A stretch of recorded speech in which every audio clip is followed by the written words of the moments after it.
capítulo 16, capítulo 16 sobre as boas obras nos últimos domingos e não terminaremos hoje.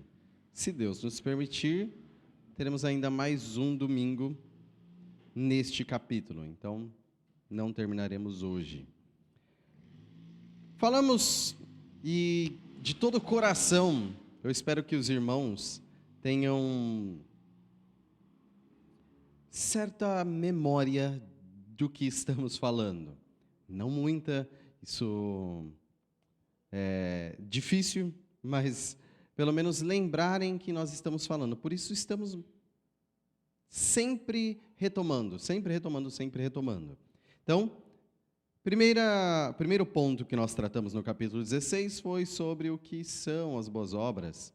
E ele diz, o primeiro ponto do nosso capítulo 16, boas obras são somente aquelas que Deus ordenou em sua santa palavra, e não as que, sem a autoridade dela, são realizadas por homens movidos por um zelo cego, ou sob qualquer outro pretexto de boas intenções.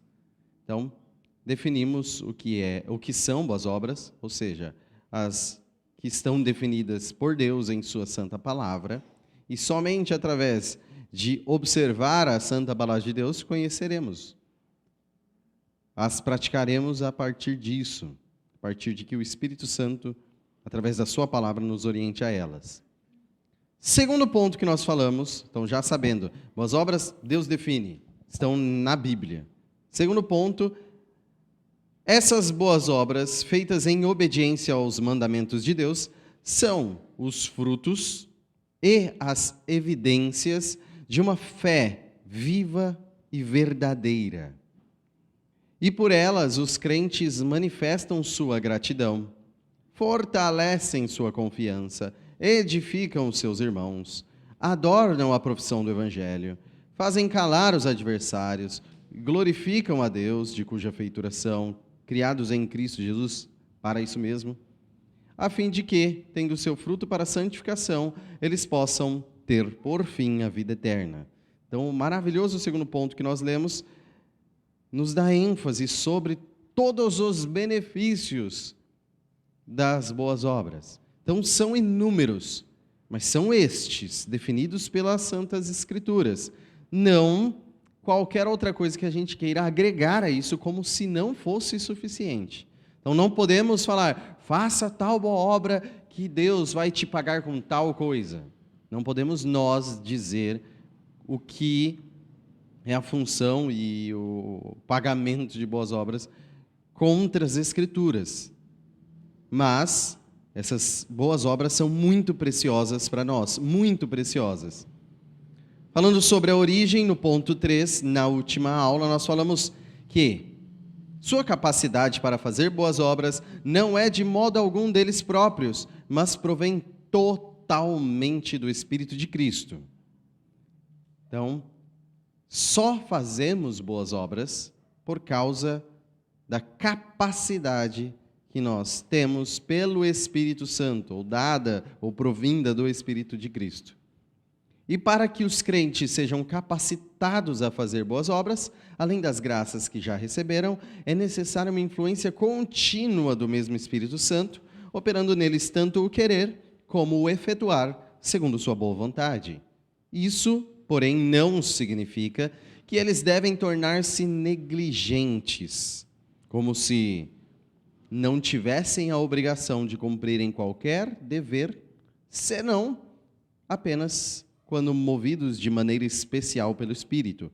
Antes, eles devem ser diligentes em desenvolver a graça de Deus que há neles. Ou seja, na última aula, frisamos nessa palavra capacidade. Falamos que os homens são, por sua natureza de Adão, incapazes. Não têm a capacidade de fazer boas obras. Então, falamos sobre essa discussão do nível de incapacidade do homem em depravação total ou depravação parcial, ou seja, totalmente incapazes ou meio incapazes. Tem alguma coisa na vida que ainda é capaz, Então chegamos à conclusão de que não há. Todas as esferas da vida do homem, todas as faculdades da vida do homem, todas as características do ser humano estão manchadas pelo pecado. O homem está totalmente distorcido pelo pecado em sua natureza adâmica. Então, a doutrina que nós chamamos na teologia de depravação total. Total. Tanto que, se o homem quiser proclamar com Deus algum mérito, não pode. Então, nós lemos 2 Coríntios 3:5, que diz: não que possamos reivindicar qualquer coisa com base nos nossos próprios méritos, mas a nossa capacidade vem de Deus. E nós vamos trabalhar esse tema, esse ponto aqui, defendido em 2 Coríntios 3:5, nos próximos 2 pontos, ponto 4 e 5, frisando que, e isso fica extremamente claro, boas obras não salvam. Isso já discutimos muito. Mas todo salvo faz boas obras. Então as obras são necessárias para a evidência e para tudo que nós lemos no capítulo 2, são necessárias para edificar a igreja. Então nós não podemos ser negligentes com boas obras. Deixamos isso enfático, enfatizado no finalzinho do ponto anterior, mas devemos ser diligentes, devemos ser esforçados, ser interessados, arregaçarmos as mangas, suarmos, sim, para fazermos boas obras. Precisamos realmente devotar em gratidão o nosso melhor, devotarmos em alegria, em transbordar de amor o nosso melhor. Bom, nesse ponto que, nestes, pretendo alcançar pontos 4 e 5, eu queria, antes de entrar neles em si, lembrar que Deus responde à oração do justo. Deus responde à oração do justo. E nós temos, pelo menos na ACF, aquela versão de a oração do justo pode muito em seus efeitos. Nós concordamos com isso. São escrituras. A oração do justo pode muito em seus efeitos. Mas a minha pergunta é: se você orar suplicando por algo, e em comparação, tá?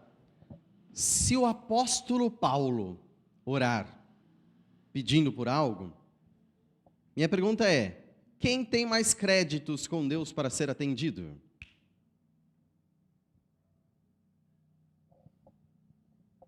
Você ou o apóstolo Paulo?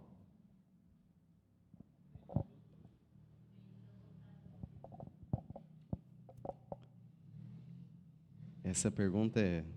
Só para você ter umas perguntinhas traiçoeiras, né?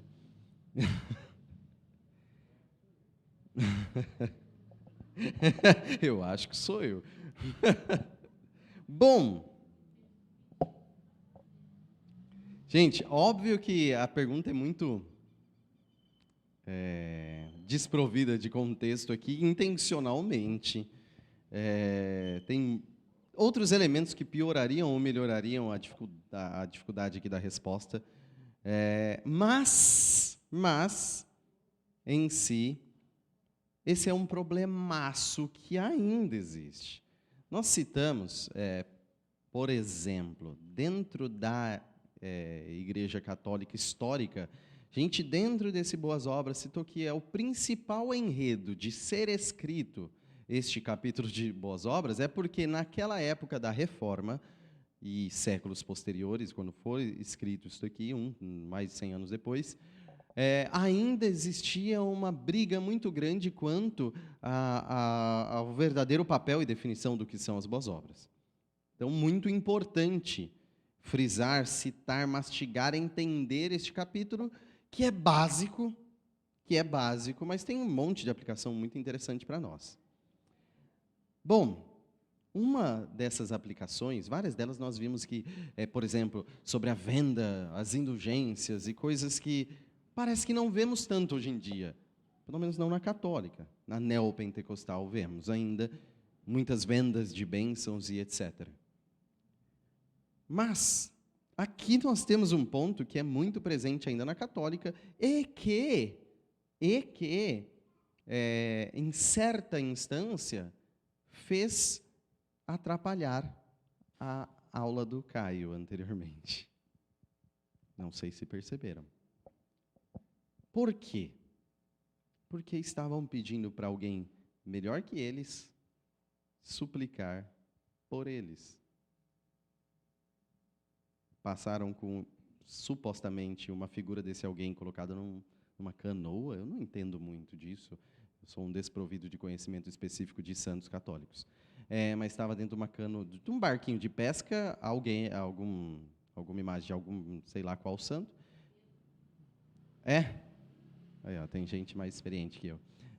E com um sacerdote católico atrás, vestido de branco, e os carros buzinando. Isso que atrapalhou sua aula, e por isso os fogos, tá? Não sei que dia especial é hoje. Não. Já foi. Aí, como é domingo agora, São Pedro. Feito. Olha, por que eu falei Paulo? Perdi tudo aqui. Se eu falasse Pedro, ó, parecia tudo pensado, né? Combinei com os caras. Não. Só atrapalhou a aula. Bom, então, dentro desse entendimento muito ruim, de que, muito ruim, tá? De que, eu sou cristão, tenho meus méritos. Paulo, um cristão muito melhor que eu, tem muito mais méritos. Então, Pedro, no caso, vou pedir para ele pedir para corrente, né? Para ele pedir, para ele orar, para ele interceder. Tem muito a ver com méritos de obras no entendimento católico. Não só católico, mas nesse mau entendimento de méritos de boas obras. Então vamos ver o que a nossa confissão fala sobre estes supostos melhores obreiros que nós temos. As pessoas que fazem as coisas mais excelentes. Ou todos vocês perto de mim. Vamos falar sobre melhores obreiros. Ponto 4 diz: mesmo aqueles que conseguem prestar a maior obediência nesta vida, estão longe de exceder e fazer mais do que é requerido por Deus, pois eles ainda ficam aquém de muito que, por dever, eles são obrigados a fazer. Muito aquém do que eles são obrigados a fazer. Bom, este ponto em si vai tratar tem uma palavra ou um termo que resume isso, de superrogação. Alguém já ouviu falar em superrogação? Não era só eu. Tanto que não é fácil entre os textos católicos achar isso, mas entre os textos protestantes é fácil achar criticando a católica. Então, eles provavelmente utilizam outra palavra ou uma construção de conhecimento que foi resumida nesse termo superrogação. E aqui está falando que é impossível essa superrogação. O que é isso? O que é isso? Vamos lá, só para entendermos. Você tem uma ordem, deve fazer tal coisa. Você vai lá e faz, cumpre conforme a ordem que foi dada, faz igual. Você tem um mérito. Você fez o que foi mandado. Isso é mérito. Fácil? Igual. Só que tem casos em que ou você não foi mandado, ou, se foi mandado, você fez a mais. Nos dois casos, você fez além do que foi mandado. Seja que não mandou nada e você foi lá e fez, seja se foi mandado dar R$1 e deu 2. Você fez a mais do que foi mandado. Nesse sentido de existir mérito e existir uma sobra de mérito também, superrogação é fazer mais, fazer além do que é exigido ou esperado, ou pagar acima ou além do que se deve, ou ainda, As obras de superrogação são, na Igreja Católica Romana, as boas obras, como aquelas feitas por santos. Quando é declarado santo, é porque foi identificado que fez além do que deveria. Então, sobrou, transbordante de boas obras, e nesse sentido, vão além das boas obras ordenadas por Deus. Tem que ser muito criativo para terminar assim, né? Além das boas obras ordenadas por Deus. Ok.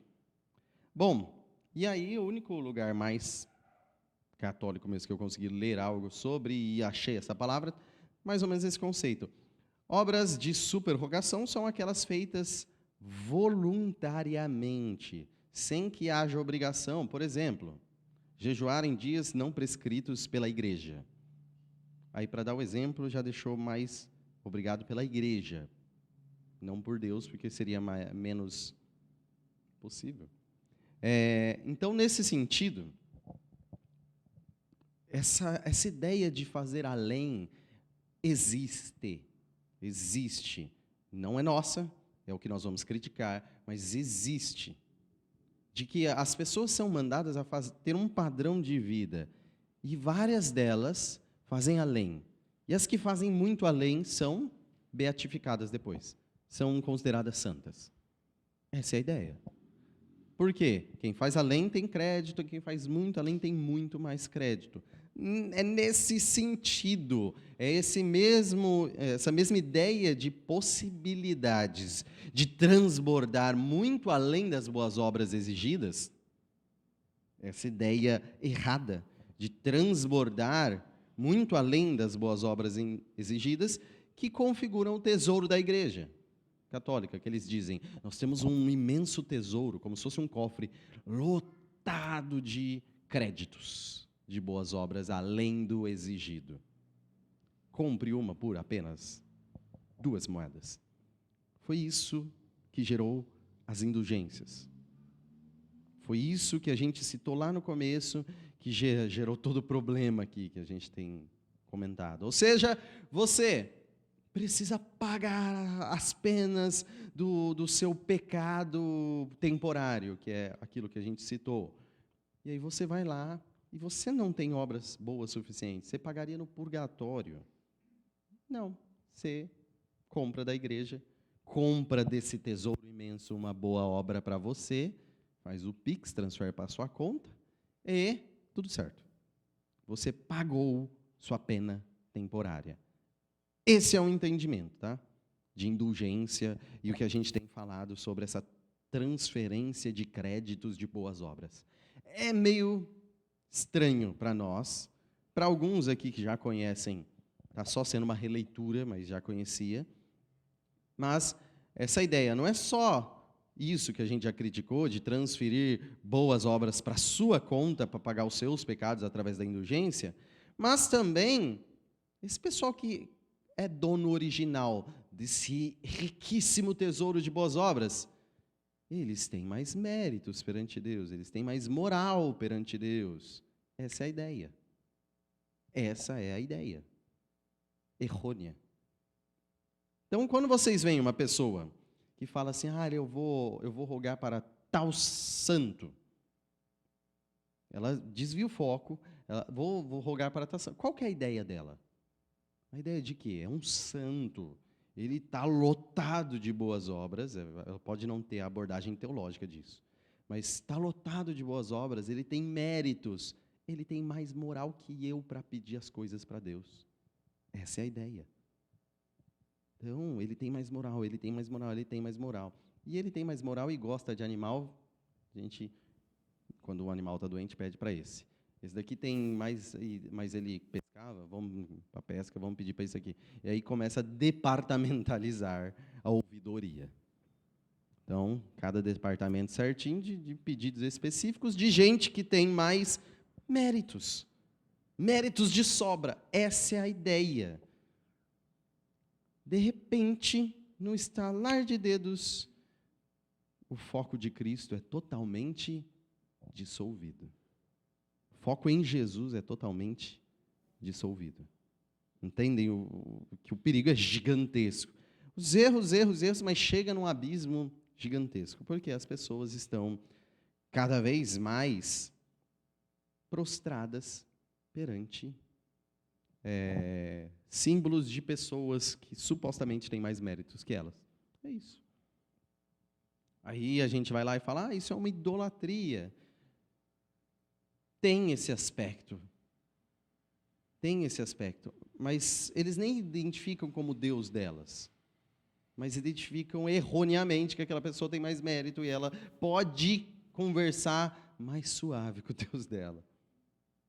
Então, eles criam um obstáculo, eles criam um novo mediador, um novo intercessor. Como se fosse possível, além dos milhares de erros que nós podemos denunciar aqui, estes são os que nós estamos destacando dentro do capítulo. Bom, então vamos entender essas pessoas que supostamente podem ter mais mérito. Supostamente, a gente já sabe que é erroneamente, na verdade. Existe pessoa que realmente consegue prestar mais obediência ou fazer muito mais boas obras do que nós? Sim, existem. Então, eu lembro até, tem pessoas mesmo com feitos louváveis. Tem até uma canção que uma irmã antiga cantava nessa igreja aqui, não só a irmã, mas o casal.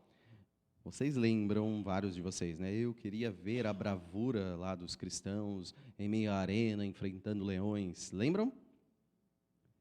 Não é uma coisa muito legal de se ver, pessoas sendo comidas por animais. Não é bacana. Mas a música falava isso mesmo. É meio doido. Mas o que eles estavam querendo destacar é que queriam ver a bravura, colocar os olhos naqueles que fizeram realmente feitos louváveis. Por exemplo, persistindo a perseguição e morrendo por Cristo. Isso é óbvio que é um feito extremamente louvável. Então, isso mostra que mártires, por exemplo, ou mais para frente, podemos citar reformadores, ou grandes evangelistas. Reformadores a gente cita aí, quem? Lutero, Calvino. Grandes evangelistas, Whitefield, Wesley, ou vários outros na história da igreja, pregadores, pastores, missionários, ou mesmo irmãos fiéis desconhecidos, mas piedosos, hospitaleiros, amorosos, caridosos, enfim. Existem cristãos com um gigantesco repertório de boas obras, sim. Isso é óbvio, isso é claro, existem. E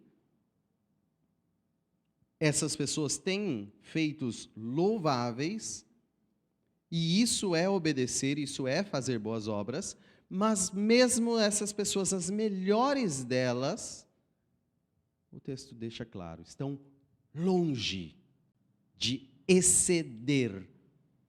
Na verdade, eles não só estão abismalmente longe de fazer mais do que Deus pediu, como eles fazem menos. Como eles estão aquém. O texto fala, eles estão aquém. Eles estão muito abaixo. Exemplo. Vamos lá. Jovem rico, lembra? Ele chega em Jesus, como é que faz para ser salvo? Ele falou, não sabe? Cumpre todos os mandamentos. Fala, cumpro desde criança. Tudo isso aqui. Aí Jesus, ok, vende todos os seus bens e dê. Aí ele baixa a cabeça, sai triste, vai embora muito decepcionado. Por quê? Porque ele tem muitos bens. Então, cumprir aquilo que se exige é muito, na verdade, além do que a pessoa pensa. Não, eu fui um bom cidadão e desde que eu sou um jovem aí, eu já cumpro tudo, me esforço para fazer tudo. Ok, então quer ser perfeito? Vende todos os seus bens, compartilha com os pobres. Isso eu não faço não. Então, nunca estará além. Sequer ele estava igual. Nunca estará além.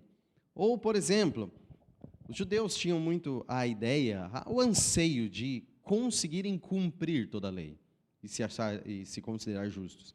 Não todos os judeus, obviamente. Mas isso era comum no judaísmo. Então, eles tinham entendimento e debatiam o verdadeiro entendimento. Inclusive, tem ótimas ideias nos debates rabínicos sobre interpretação da lei.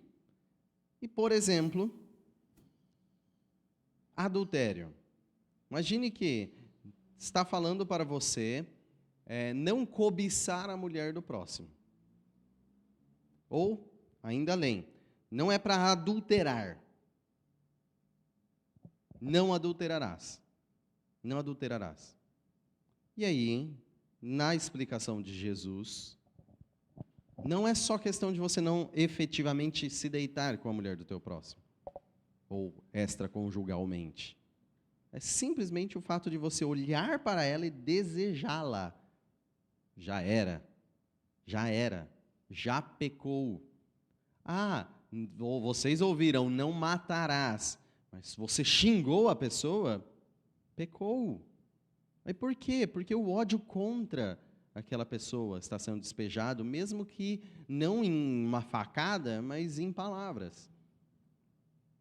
Você já está desprezando aquela vida. Em palavras. Então, há preceitos dentro do que é a lei, muito além do que aquilo que a gente efetivamente cumpre em nossa vida. Muito além, não aquém. Nós é que estamos aquém, nós que estamos fazendo menos. Porque o que está sendo defendido na lei, entendam, a lei não é um conjunto de regras aleatórias que Deus criou assim, vamos inventar essas regras aqui, vamos minimizar aí, decálogos, 10 mandamentos.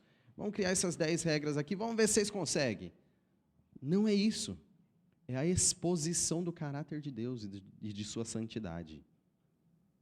Mas dá para sintetizar o caráter e a santidade de Deus em 10 frases em hebraico? Não. Aquilo que está demonstrado ali simboliza a maior perfeição, que é o caráter de Deus. Então isso é muito, muito, muito, muito, muito mais profundo do que a gente imagina. E que se a gente conseguir chegar muito fundo, ainda é infinitamente maior. Que é a perfeição de Deus. Então essa perfeição moral de Deus, tem alguém que pode falar, eu cumpro perfeitamente. Não. Não, eu faço exatamente o que ele mandou. Já não dá. Mas eu faço além do que é Deus. Eu faço além do caráter de Deus. É a mesma coisa que você indiretamente falar, eu sou melhor do que Deus. Falar eu fiz além do que Deus exige de mim, é dizer, eu sou melhor do que Deus. Deus teve uma ideia, eu tive uma ideia além de Deus. E existe isso em algumas igrejas ditas cristãs. Ditas, obviamente. Eu fiz além do que é Deus. Bom, isso culmina nessa ideia de, se a pessoa fez além, ela tem mérito, vai pedir. Por exemplo, quem é a pessoa que mais tem mérito perante Deus, nesse sentido de santo, na Igreja Católica? Além do Papa, quem mais tem mérito na história perante Jesus Cristo, na Igreja Católica? Maria. Por coincidência, não tem nada a ver, mas por coincidência terminamos de ver ontem, eu e a Ana fomos assistir, porque eu nunca tinha pego para assistir assim inteiro mesmo. O Alto da Compadecida, já assistiram? É um filme habilmente escrito, né, na verdade é um alto. É escrito por Suassuna, né, Ariano Suassuna. E, por curiosidade, foi ver, realmente os diálogos são fabulosos. É muito bem feito, muito bem feito. Mas, o final é interessantíssimo, interessantíssimo. Por quê? Justamente, não sei se vocês já assistiram, mas simula um tribunal. Simula-se um tribunal de condenação ou absolvição. 3 caminhos naquele tribunal, tá? 3 caminhos, como a gente já disse. Para os católicos não tem só céu e inferno, tem o intermediário, purgatório. É interessantíssimo, tem muita política envolvida, óbvio. Tem política envolvida, Mas o homem matador lá do meio, que matou todo mundo, é cangaceiro, mata e todo mundo, mata religioso, mata criança, mata... Ele vai direto para o céu, sem arrependimento. Tá, mas não é esse o foco. Mas e todos os atrapalhados lá da história vão para o purgatório, e só um que não tinha jeito mesmo, que era o protagonista, que ele iria para o inferno, foi dado uma segunda chance e ele ressuscitou, para tentar de novo. É isso a história. Por quê? Na verdade, todos eles iam para o inferno, mas esse esperto pediu intercessão de Maria. Essa é a ideia do Suassuna. E aí Maria veio e intercedeu como advogada deles perante Deus. Ou seja, ele mostrou ali, Suassuna mostrou a ideia católica, que eu não estou dizendo que é da igreja, mas é de Suassuna, pelo menos, de que Maria é a advogada e se compadece mais que Jesus. Maria seria advogada, Maria se compadece mais que Jesus, Maria tem mérito perante Jesus e convence-o. E se você listar tudo assim, tem coisas absurdas para fazer aquele enredo. Então, nós precisamos, com clareza, entendermos o que é mediação, quem é o mediador e o único mediador entre Deus e os homens. Precisamos entender quem intercede por nós e precisamos pensar, no mínimo, e todos, aí o católico concorda, tá? Concorda. Quem tem mais méritos, dentro do raciocínio do próprio católico, vamos fingir que estamos dentro do raciocínio, quem tem mais méritos perante Deus Pai, Deus Filho ou qualquer outro santo? Deus Filho, todos eles vão concordar. Então, se você tem, quem tem o infinito mérito, para que você vai para quem tem infinito mérito? Então, são coisas absurdas, mas que a Bíblia deixa-nos claro, extremamente claro, e citando a palavra advogado na nossa língua, de que nós temos um advogado, que é Cristo, que é Jesus, Só que tudo isso é que eu falo, tudo isso vem de um mau entendimento de boas obras. Não só isso, mas vem de um mau entendimento de boas obras.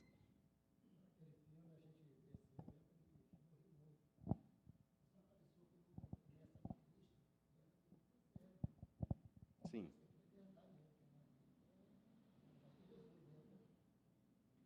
E aquele filme vai além, né? Porque todos os envolvidos, não fazem nenhuma obra boa. Ele enfatiza isso. Todos são maus. Mas não precisa ser bom. Muito interessante. Mesmo transformado e convertido. Muito errado.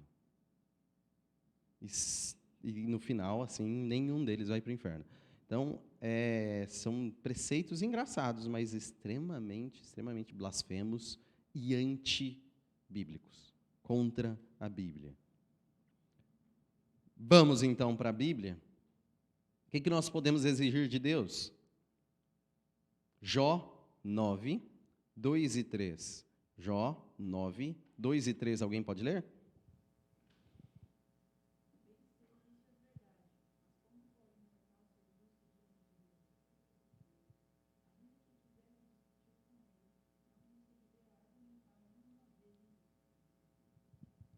Amo essas reflexões. Como pode o mortal ser justo perante o conceito de justiça? A plena justiça, o perfeitamente justo. Como que um mortal pode ser perante Deus justo? Como que pode querer discutir com Deus? Esse é o raciocínio aqui. Não conseguiria argumentar. Então, se acha que chegará perto de Deus e vai falar, não, mas eu tenho essa justificativa, essa. Não tinha considerado. Isso não vai acontecer com ninguém, com o melhor dos homens na visão da humanidade. Ninguém perante Deus tem argumentos. Ninguém perante Deus tem argumentos. Também cita sobre os nossos próprios desejos, Gálatas 5:17. Gálatas 5:17. Alguém leia?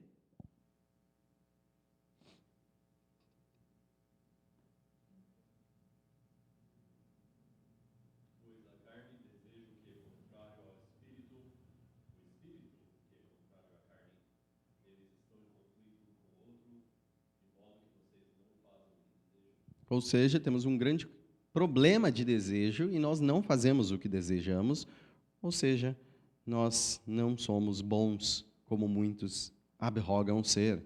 E Lucas 17:10. Lucas 17:10. Assim também vocês, quando tiverem feito tudo o que for ordenado, devem dizer: somos servos inúteis, apenas cumprimos nosso dever. Então, na ideia de que se fosse cumprido absolutamente tudo o que foi ordenado, ainda assim, há inutilidade. São servos inúteis.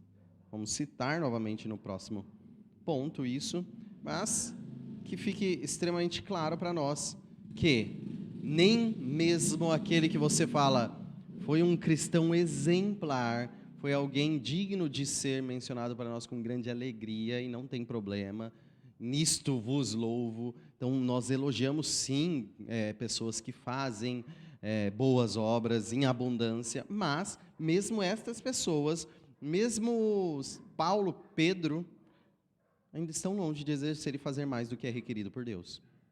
Que fique claro. Mesmo Maria, mãe de Jesus, agraciada por Deus, longe de exercer e fazer mais do que é requerido por Deus. Todos estão aquém. O único que fez o suficiente, fez abundantemente, foi morto na cruz. O único homem que fez a vontade de Deus. Então, só para encerrarmos esse ponto, leiam, todos vocês que concordarem com estas alegações, leiam o ponto 4 em uma só voz.